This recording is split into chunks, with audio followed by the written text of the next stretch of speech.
Ladies and gentlemen, welcome aboard the Wright Flyer. As always, this is your captain, Randy Wright speaking, and I'd like to take this time to personally thank you for choosing to fly over the friendly airwaves here on our state-of-the-art radio program at Radio Aviation Excellence, the Wright Flyer. Well, folks, we've got an interesting development, a really interesting development with Glenn Youngkin. As you know, Glenn Youngkin is the newly elected governor of Virginia who has ousted former Virginia governor and left-wing fanatic Terry McAuliffe. And of course, we know that one of the major points of contention that had led to his election was the fact that the Democrats had been pushing so hard on mask mandates, particularly in local state schools, the public schools. These mandates were there for children who are not really all that impacted by Omicron and various other strains of the virus, according to the CDC itself. Yet, here we are.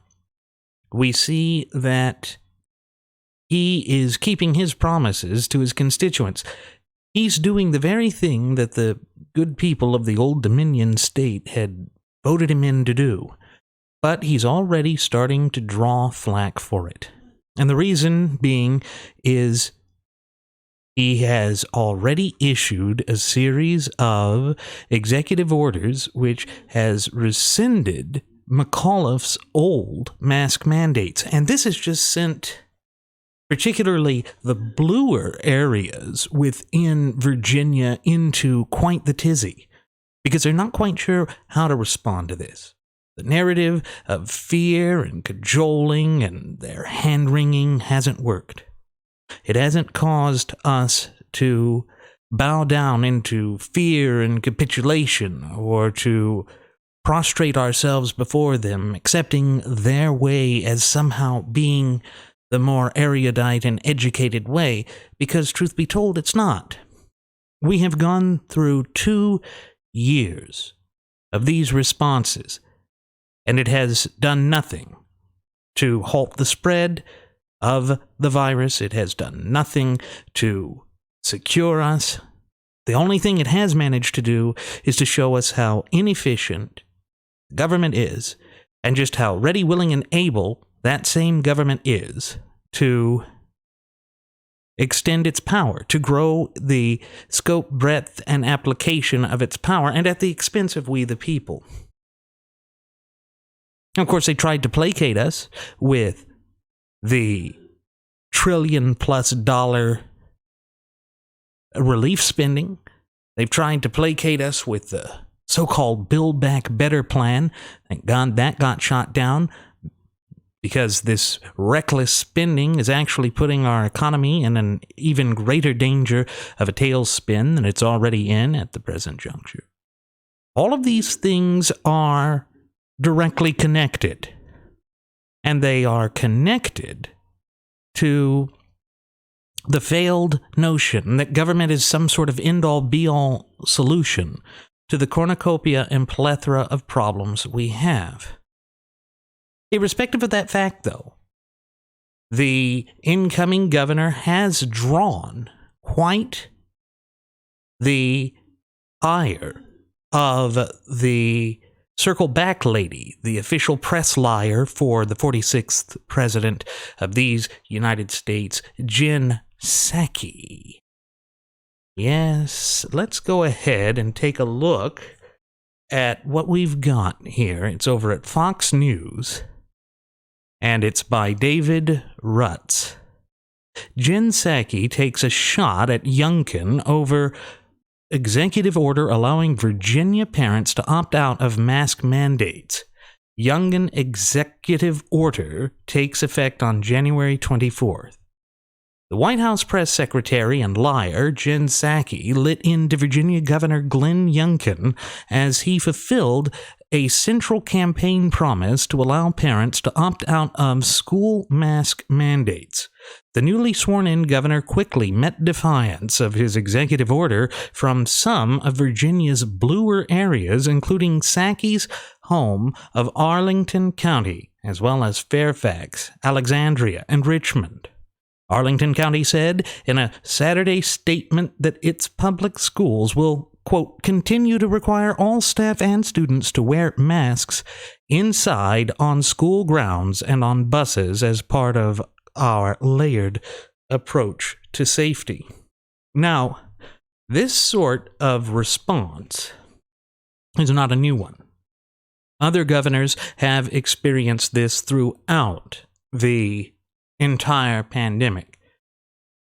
Greg Abbott has certainly met with this type of resistance, such as from Judge Clay Jenkins of Dallas County and the various county commissioners' courts of Harris County and Travis County and all of the blue counties in Texas. And we've also seen it with Ron DeSantis in several Florida counties and school boards and what have you. All of this shows that the federal government is operating in a way that is diametrically opposed to what the people want and to the best interests of the people. And Psaki is either operating out of sheer stupidity, fear, or both. I happen to think it's a bit of both. She's that sniveling little devil woman and has quite the reputation of being a shrew. But let's continue. Of course, what we see is that the statement from the Arlington County School District essentially won applause and support of President Biden's chief spokeshag, who said in August that her kindergartner could wear a mask all day after the Centers for Disease Control and Prevention recommended everyone, regardless of vaccination status, wear masks indoors. As if these cloth masks would do anything. But we've already got admissions from them that the cloth masks don't work. And so we've got this rotating door of what does and doesn't work. We're getting mixed signals from the upper echelons of the federal government, and the American people are simply sick and tired of it. We've had to deal with this ordeal for far too long. And Psaki's response, it just shows how disconnected they are from reality. Of course, we know that Joe Biden is certainly disconnected from reality. He doesn't even know where he is. His son, don't even get me started on his son. He's probably blitzed out of his mind on all sorts of assortments of cheeses. Let's be nice about it, I suppose. And then we've got Jen Psaki herself. Woman who can't even keep her story straight, the circle back lady. The one who has had the official record redacted to basically wipe out or scrub the record clean of any of the struggles and sparring matches she's had with Fox News' Peter Doocy. Same one who has gone out of her way to lie for the Biden administration from day one. But she went on to Twitter and said, "Hi there," she tweeted from her personal Twitter account, "Arlington County parent here," and then in parentheticals, "Don't believe you are at Glenn Youngkin, but correct me if I am wrong. Thank you to at APS Virginia for standing up for our kids, teachers, and administrators and their safety in the midst of a transmissible variant." What exactly is that supposed to mean? Is she acting as though there are that all of the prior variants of the COOF were lacking in transmissibility?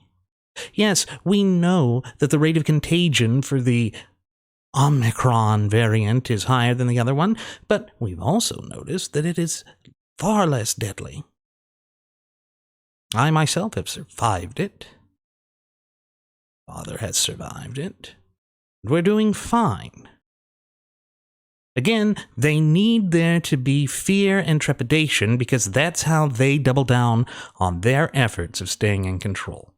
That's how they can manipulate the public. That's how they can keep their narrative going, irrespective of what the facts on the ground have to say.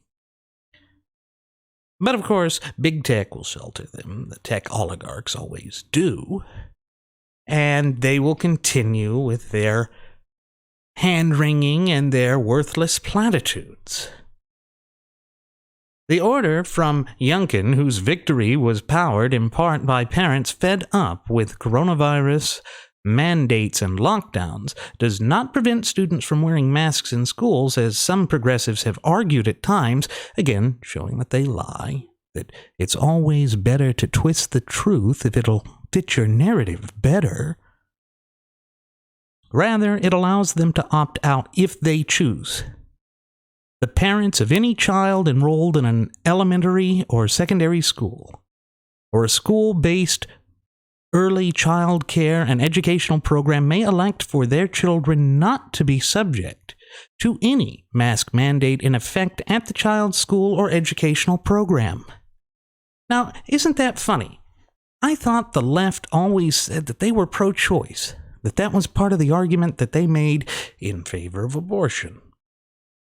Well, why is it not our body, our choice when it comes to experimental vaccines, where the government has given immunity to the pharmaceutical companies that have made these vaccines so that they cannot be sued for unforeseen or any type of side effects that are deleterious? You know, when you follow the money, it gets to be an ugly trail. It truly does. But this is just par for the course with this administration. It's par for the course for a federal government that is careening out of control, that is growing far beyond the bounds and boundaries that our founding fathers had ever intended for it. Yet we still have flippant, haughty arrogance of people like Press Secretary Psaki, basically thumbing their nose at the will of the people. The election results were made quite clear, and as the old adage goes, elections have consequences. The words, deeds, and actions that have been assumed by the Democrats since the start of this pandemic, going from Nancy Pelosi saying, disregard what the president says and go hug a Chinese person there in Chinatown, to it's racist to point to it coming out of a virology lab there in Wuhan, to now they reversed on that.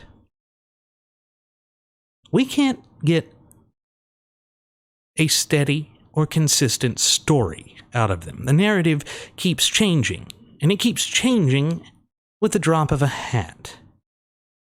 Well, that's very frustrating. And it makes perfect sense that the parents in Virginia schools were getting fed up with not only that, but the attempts to foist critical race theory down their throats as well. Remember that it was Terry McAuliffe who sat there and said that he didn't believe that parents had a right to tell the school districts and the school boards what they could have in their curriculum. Again, it's the whole, it takes a village to raise a child. That's where we are. Of course, Psaki was sharply criticized by conservatives for speaking out, with some telling Psaki she was free to continue to mask her children and also should heed the will of Virginia voters. And I agree. That's exactly what she should do. But they don't want to do that. They don't want the people to have a say, even though the people are the popular sovereigns. You see, again, that's part of the disconnect that the Democrats have.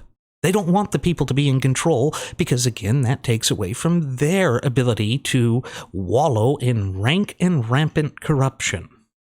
This is the ugly truth that we see day after day in Biden's America.